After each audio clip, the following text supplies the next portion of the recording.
and good morning, and welcome to another version of Mark Live. We're here live at CBS Studios, and we have an incredible topic to discuss today, one that is of the utmost importance to entrepreneurs and of the utmost importance for entrepreneurs to succeed and prosper in the future. Today's presentation, how to hire, retain, and surround yourself with great team members, a must for future prosperity. But before we begin, I want to just talk about our sponsor, Saul Ewing, a full-service law firm counseling organizations throughout the United States and internationally, and guiding entrepreneurs through transactions that are critical to launching and building their business. A terrific law firm, and we thank them for their sponsorship. So, let's get started. What to expect today? First, I'm going to talk about the background of why the labor market is so important to entrepreneurs. Once we talk about it and talk about exactly why there is such an issue with finding great team members, why there's such a constriction on the labor market, and why labor demand is so much more than labor supply. Once we finish talking about that, we're going to talk about the art of hiring. And then we're going to talk about the art of retaining team members, the retention program, and how important that is to future success. Finally, we're going to talk about how to surround yourself with great team members, how to surround the organization with great team members. Very important discussion today, very important presentation. And if you have pen and pad, take notes on this, because you're going to want to know as much about this issue, as much about what I call this obstacle as possible. First, let me just talk about the presentation that we gave a couple months ago. We gave a presentation how business owners can thrive under a Trump administration. This was a non-political presentation and just talked about what to expect under a Trump administration with regard to the tax legislation, with regard to infrastructure bills, with regard to the ACA, with regard to future acts that we expected under Trump, and how that would affect the economy. If you haven't seen it, by the way, go to markluterman.com. You can access it through our membership portal. But one of the main topics of that presentation was what I believe will occur under a Trump administration. And I believe that the economic environment will be very favorable for entrepreneurs to succeed and to prosper. And because of that, there's going to be a lot of room for companies to grow. However, there will be, mark my words, one obstacle that will stand in the way of many entrepreneurs achieving that success, achieving that prosperity, achieving the wealth that they desire. And it's going to affect probably between 95 to 98% of business owners. And that one obstacle is the labor market. Now, before I tell you why the labor market is so important and there's such a need to ensure that we have a great hiring program and retention program as well, please note that if you're a sole proprietor, don't turn this off, because this is going to affect you as well. Sole proprietors, most of them, will also hire independent contractors. And many of the principles that we talk about today will affect you and your hiring of independent contractors. Now, why is the labor market the biggest obstacle, the biggest challenge, I believe, to today's economic environment and to today's entrepreneur? 3 reasons, 3 components to this, 3 contributors. The first is there is a lack of skilled workers available for companies to hire. Second, there's a lack of unskilled workers for companies available to hire. And third, there is a real gap between Generation X team members and Generation Y team members. And most entrepreneurs have not made that transition, that change, in order to bridge that gap between the two. And it's extremely important. Now, I want to just tell you 2 examples or 2 stories that have recently occurred that will crystallize exactly what we're talking about here with regard to these 3 components. Recently, I was down in South Carolina, and I had an opportunity to frequent or to visit a restaurant. It was an Italian restaurant. And I walked in, great customer service, ordered my meal. The food was absolutely fantastic. Everything was 100% terrific. And I got up, I paid my bill, and as I was walking out, I bumped into a man. And this man happened to be the owner of the restaurant. And I congratulated him. I said, "Your food is fantastic. I can tell by the amount of people that are here at 9 o'clock at night that you must be extremely successful. You must be very proud." And he said, "Thank you so much. We really work hard at it. We really work hard at our customer service, and we really work hard at our food preparation. What do you do?" And I told him what I did, and he said, "Oh, do you have a minute? I really want to talk to you." I said, "Sure, no problem." So we went outside and we started to talk, and he goes, "Yes, our food is great. Yes, our customer service is great, but we can't grow anymore." And I said, "Why is that?" I knew the answer. He said, "We can't hire great people. They're not out there. And the people that we get to come and work here either leave after a couple weeks, are not interested in listening to what we have to say. They're not interested in becoming a really key component of our organization, and it really hinders us, and it frustrates the other people who want to see us really succeed." And that's what I'm talking about with regard to hindering or stifling the ability for companies to grow. If they had the right people, they'd continue to grow and grow and grow to as much as they wanted, because people love their food and love the customer service. Now let's take another example. A plumbing company that I actually happen to work with. They're up in the Northeast. They can't hire a really great licensed plumber. They're just not available. And so they actually have to offer $5,000 signing bonuses. And so what happens is this: their phone will be ringing off the hook, but they can only take a certain amount of calls because they don't have the infrastructure. They don't have the necessary resources in order to handle all of these calls. And so that stifles their growth. And this is what I'm going to be talking about today. And this is why the labor market poses such an incredible obstacle for business owners to succeed in the future. Now, what are skilled workers? Who are they?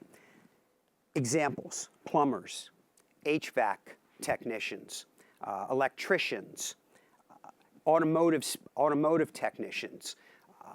You have contractors, carpenters. These are the skilled workers that are out there. Now, there is a reason why the labor market, why there's such a shortage of these skilled workers in the labor market. Many of the skilled workers right now are 55 and older. So as they retire, there are no young skilled workers coming into the labor market. And there's a reason for that.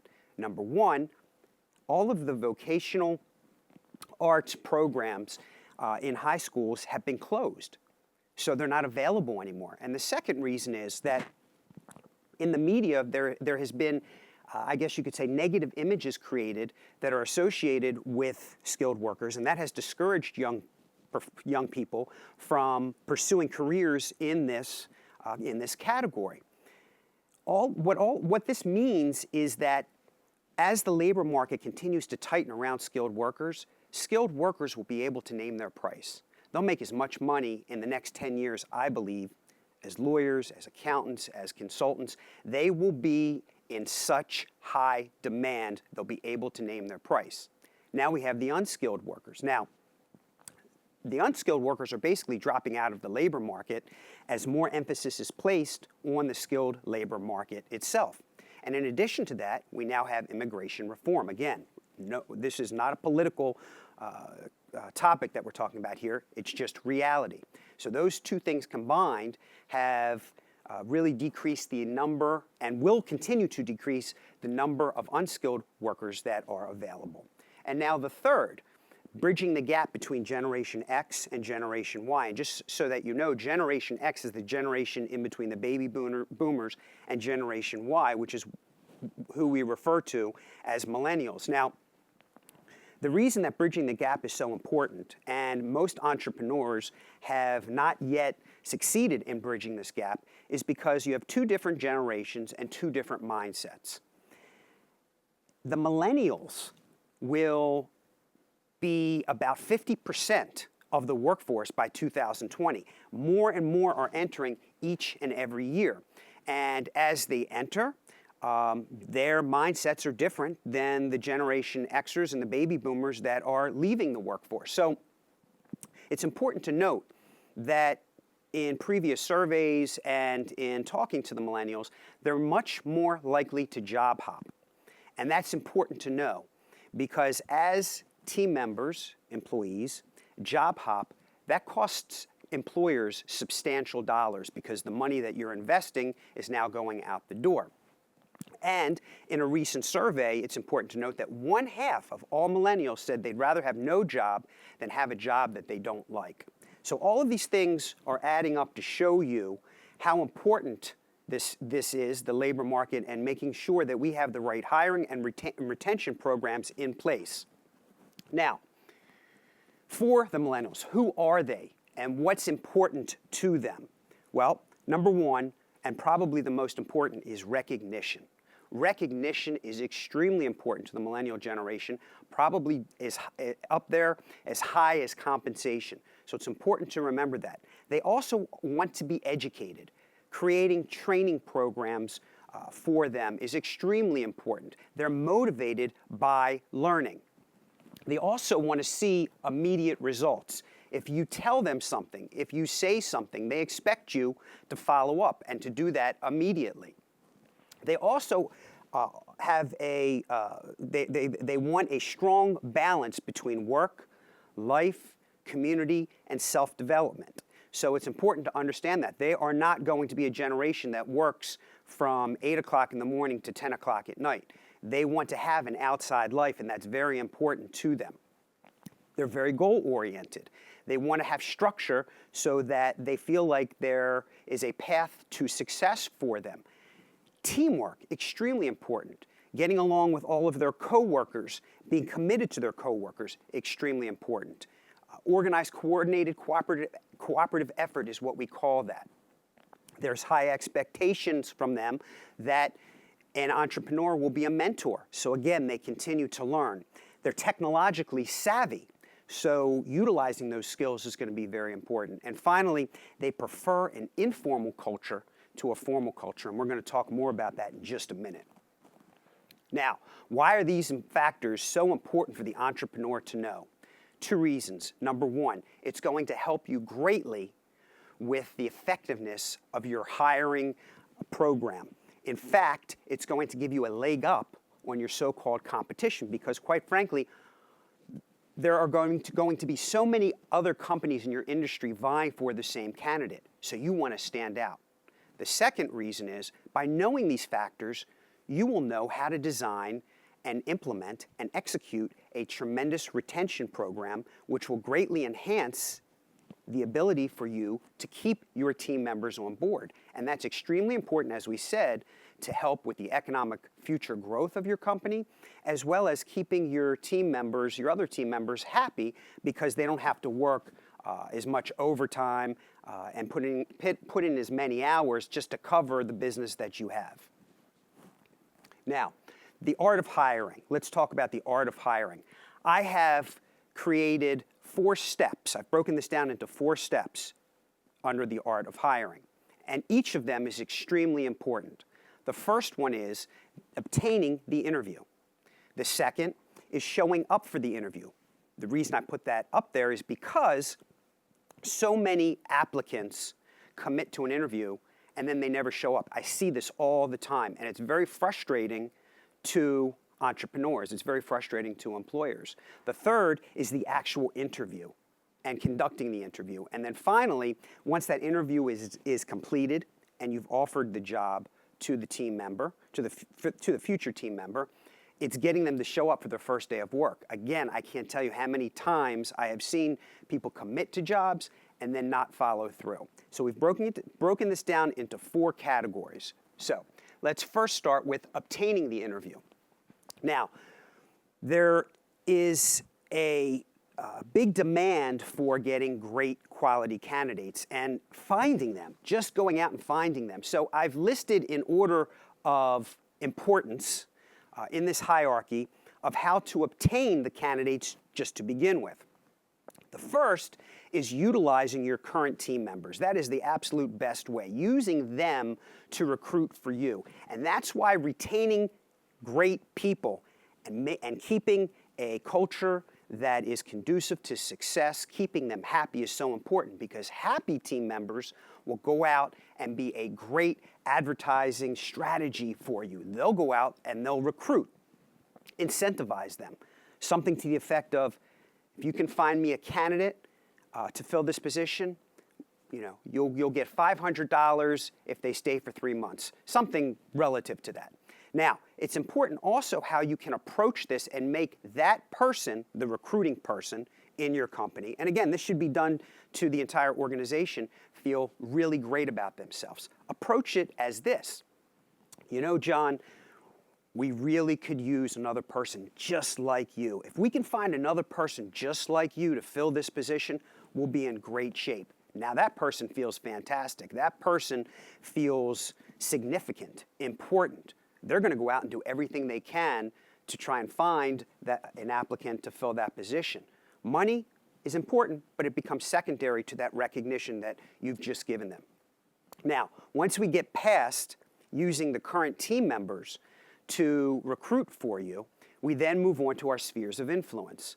Our sphere of influences can be accountants, attorneys, other consultants, business affiliations, alliances, reaching out to them, telling them of your need for great team members, specific positions that you need to fill. Once we get past that, then we go on to our customers and our vendors. And with both the customers, vendors, and as well as the sphere of influences, it's very important the way that you word what you're looking for.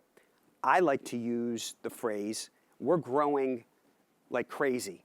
Our company is continuing to expand, and we need great team members in order to support the infrastructure, in order to support the growth. Can you help us? This is what we're looking for. Next on the list is social media. Reach out to your Facebook contacts. Reach out to your LinkedIn contacts. Let them know. Again, we have a strong need for this type of candidate. We're growing like crazy, and we need someone to fill this position. After you get past that, then you get into where most other companies are advertising, and that is the job posting sites and the industry job boards. Again, not the worst thing, but just know that there are thousands of other companies utilizing these tools as well. So again, it may be necessary for you to do that if none of the other categories of people we talked about have been successful. But we want to start out with using our own people first and using our own contacts first. And then finally, looking at potentially using search engine marketing, and that's using Google AdWords to let everyone know and to advertise the position that we're looking for. One key with that, though, is to drive the traffic from that advertisement, from that search engine marketing, to a specific landing page. And that landing page is on the website called What Our Team Members Say. Every company should have a tab that says What Our Team Members Say. Very, very important, because you can tell an applicant how great the company is, but when they see that other team members feel so proud of working for your organization, it really leaves an incredible impression. And if you don't feel comfortable going to 5, 6, 7, 8, 10 of your team members, or as many team members as you want to put out there, and receiving a really positive review, a really positive testimonial, then you need to make some changes immediately in your organization. So go get some testimonials with pictures of your team members, pop them up there. They should be really proud to do this for you, and then drive the traffic from potential candidates, potential applicants to this web page. It immediately will create for them credibility on how great it is to work for your company. So now that we've talked about that, with regard to we've retained the interview, now this is obtaining the interview, the most important step, because it sets the tone. That first impression with that candidate is the absolute most important step to this entire process. And I choose to use and believe that the most incredible, powerful strategy is using the power of gratitude. You've probably heard me talk about this on previous presentations. It's in all of my works, my writings, my books. The power of gratitude makes people feel important, makes them feel significant, makes them feel like a VIP, and people crave significance. So with regard to the first impression with this candidate, calling them up, let's say on the phone, it would go something like this. John, we're so excited to have the opportunity to meet you.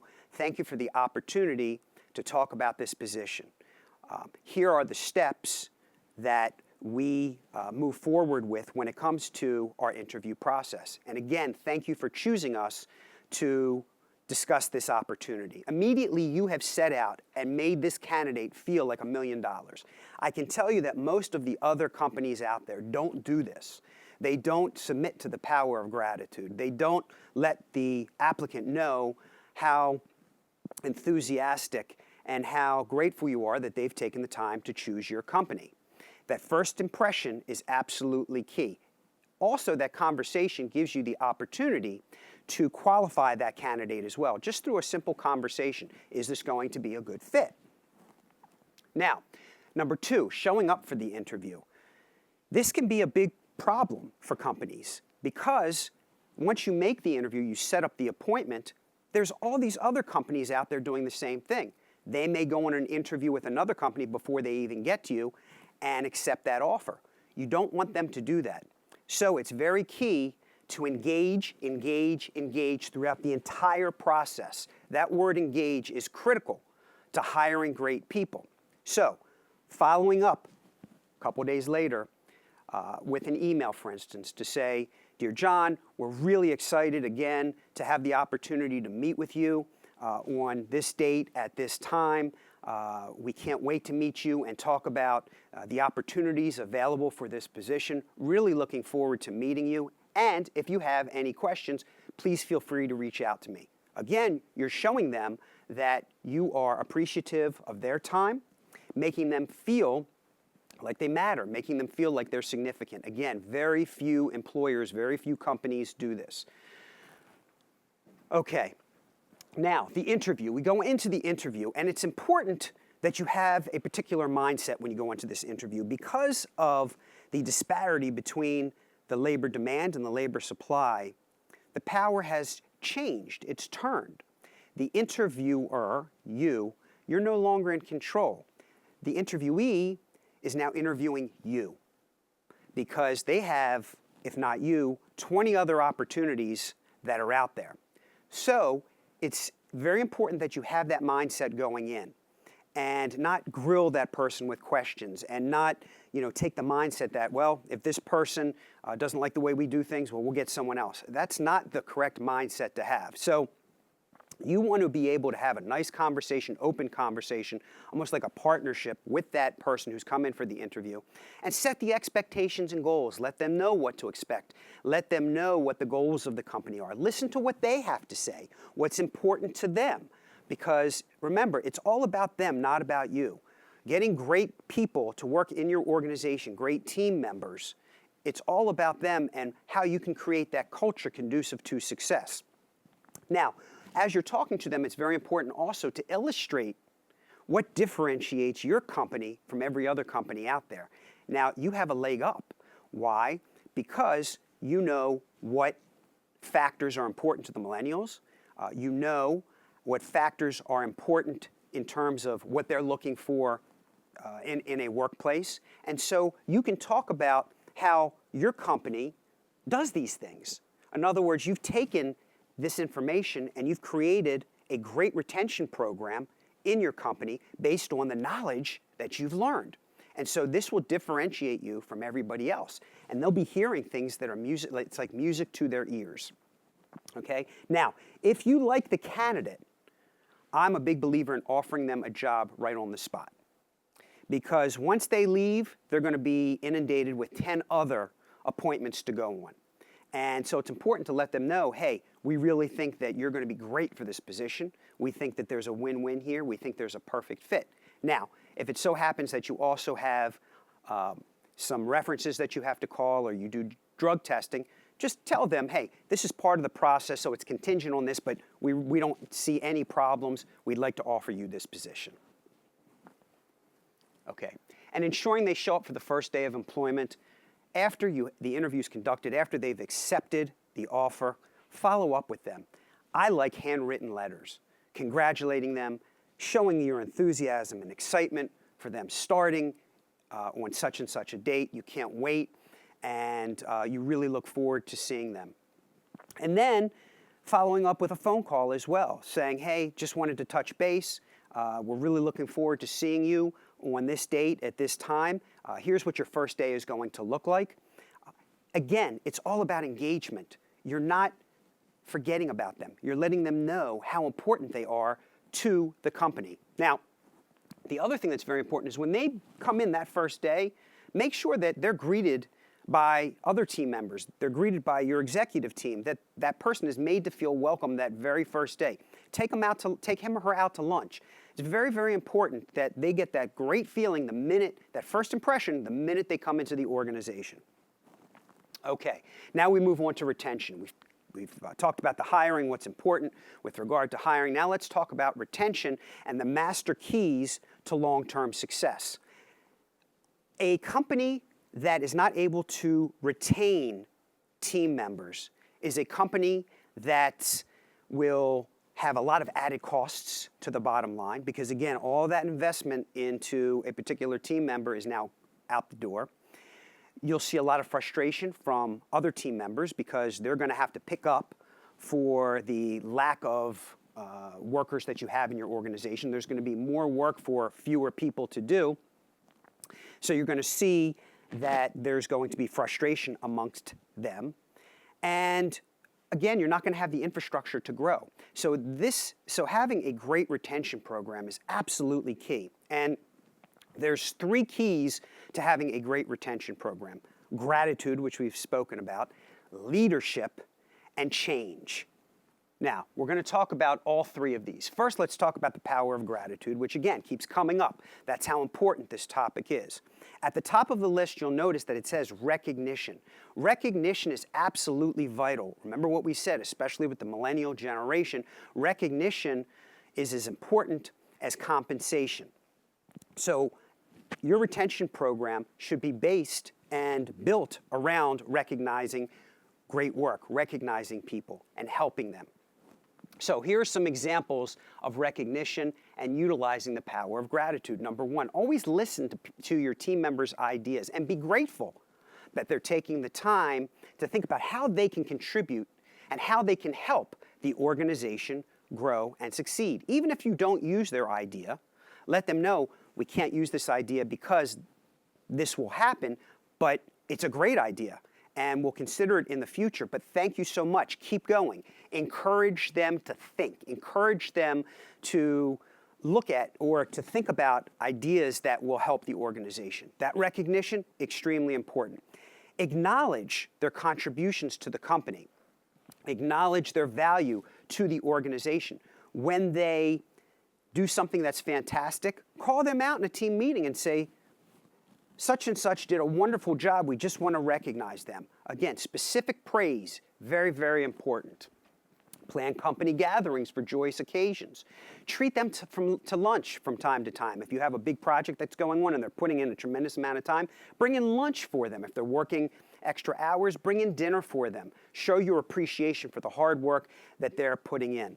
Always listen attentively to what they're saying to you because that shows a genuine and sincere interest in their livelihood, especially when it comes to their personal lives. Get to know them. Understand what's important to them. Know about their family. People like to talk about their family, especially their kids. So listen and know something personal about every single team member that you possibly can.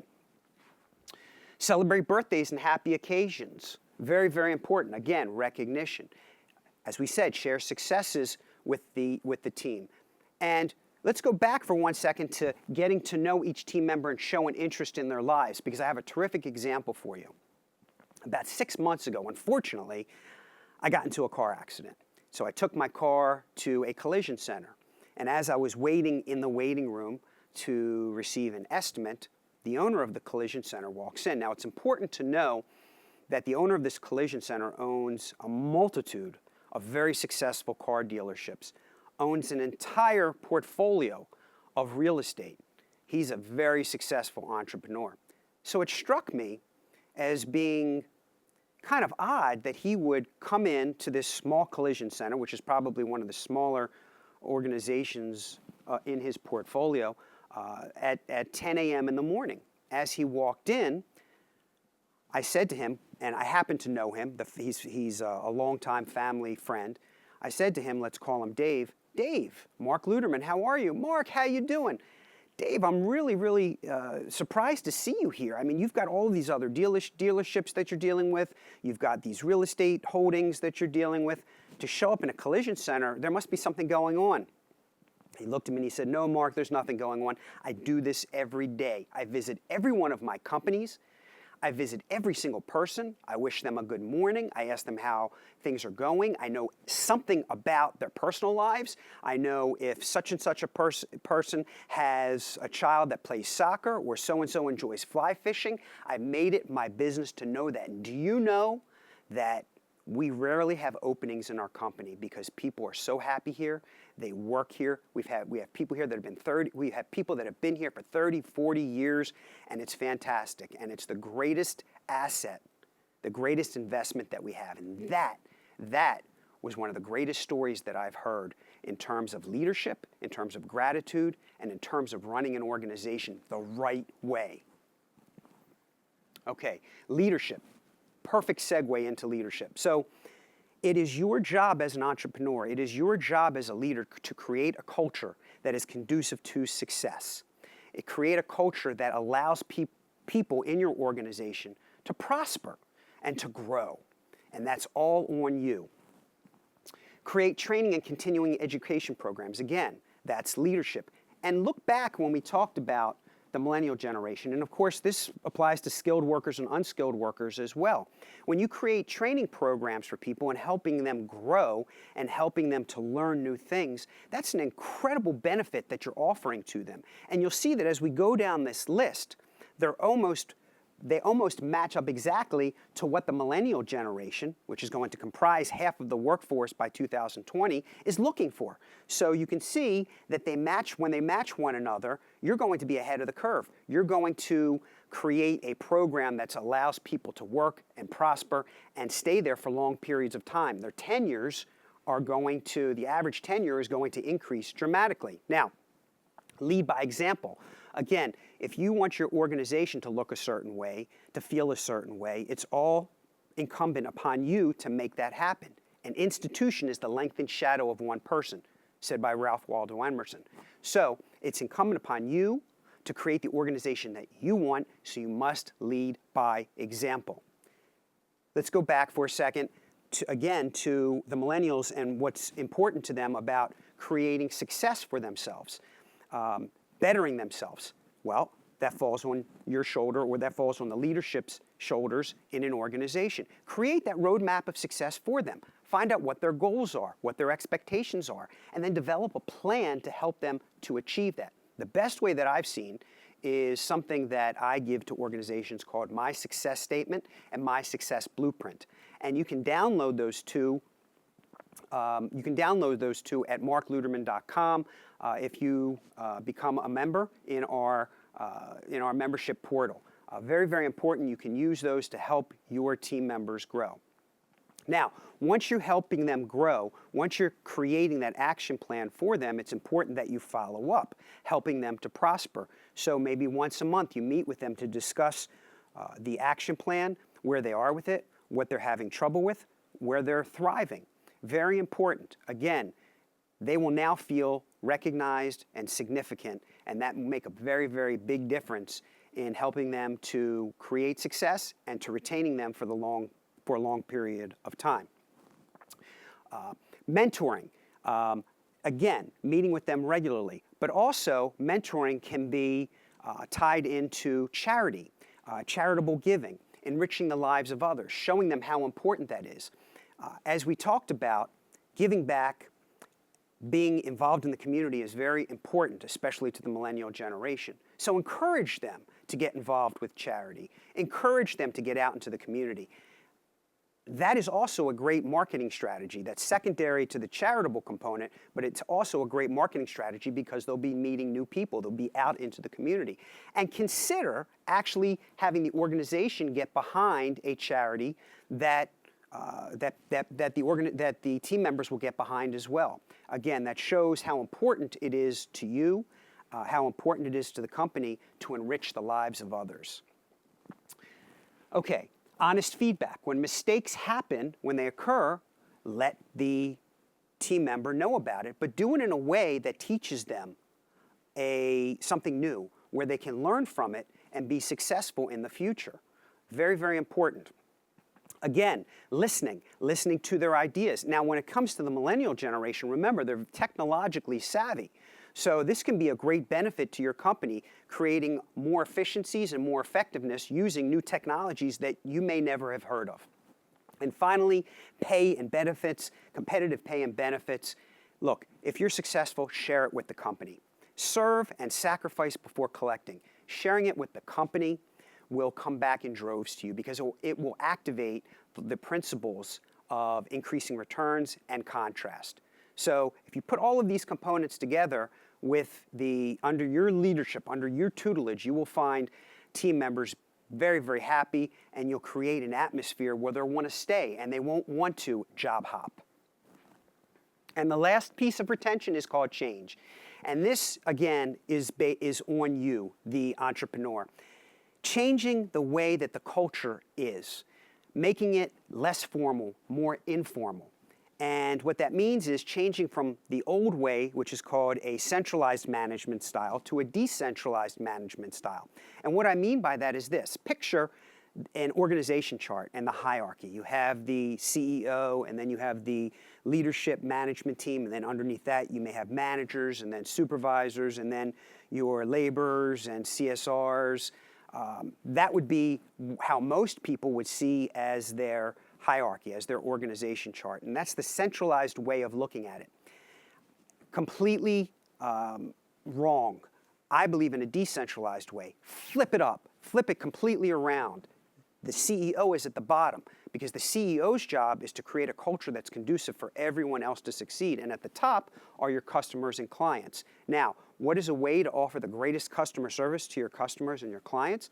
To make everybody happy in the organization so that they want to inject that happiness, inject that enthusiasm, excitement into the work that they do, which will be presented, which will be illustrated to the customer and the client, and the customer and client will get an amazing experience. That's what a decentralized, informal atmosphere looks like, where everybody is working together in a coordinated, cooperative way, where the owner or owners of the company are creating an atmosphere for everyone to thrive, while everyone is helping each other to achieve their own goals.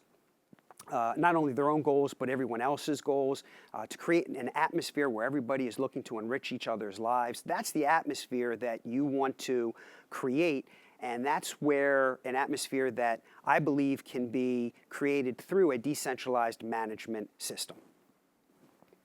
And finally, surrounding yourself with great team members. Look at it this way. When you look at your organization as a whole, you should be looking at it as, this is the way, this is the expectations, these are the goals. It's the ABC Company way. Obviously, putting your name in where ABC Company is. And the ABC Company way is based on these factors. It's based on the foundation of these principles: enriching the lives of others, gratitude, helping others to succeed, coordinated cooperative effort where team members all work together, honesty, integrity, truthfulness, all of the things that really make an organization thrive and be successful. And when you create this expectation, when you create a company based on these principles, then you know exactly the type of team members that you want to surround yourself with. These are the characteristics that you need to look for in people. These are the characteristics that you want your employees, your team members to show, not only in the organization, but outside as well. So you're setting the expectations up front of what you expect, and the minute they come in, you're illustrating and showing them what it means to be an ABC company team member. Now, again, you must lead by example. If you want to create a culture of enrichment, if you want to create a culture of gratitude, if you want to create a culture that's based on everyone helping each other to achieve their goals, a culture of teamwork, then you have to lead by example and show that. So, in summarizing with that, it's very important that you look for people with great, not good, but fantastic, great, unlimited character. They'll thrive in the organization because, again, that's what the organization is made up of. That's what it's comprised of. And finally, the last point, serve and sacrifice before you collect. That should be at the top of the foundation that the organization is built upon. Serve and sacrifice before you collect, because when you do that, again, you will activate the law and the principles of increasing returns, as well as the principle of contrast. Okay, now that you've heard all of this, what to do next? I believe, quite frankly, that the best thing to do next is to go to our website, markluterman.com, and really consider becoming a Prosperity-U member, because although this presentation is going to be out there live for people to see, future presentations will not. They will only be available to our members, as well as an incredible amount of other information, such as playbooks that I write on different topics each and every month, a community forum, daily motivational lessons, weekly videos that will teach lessons, a whole litany of great classic works that you'll be able to pull from in my Prosperity Library, an endless amount of information, and support from every person, every expert that we have in our organization to help you succeed and create a lifetime of wealth and prosperity.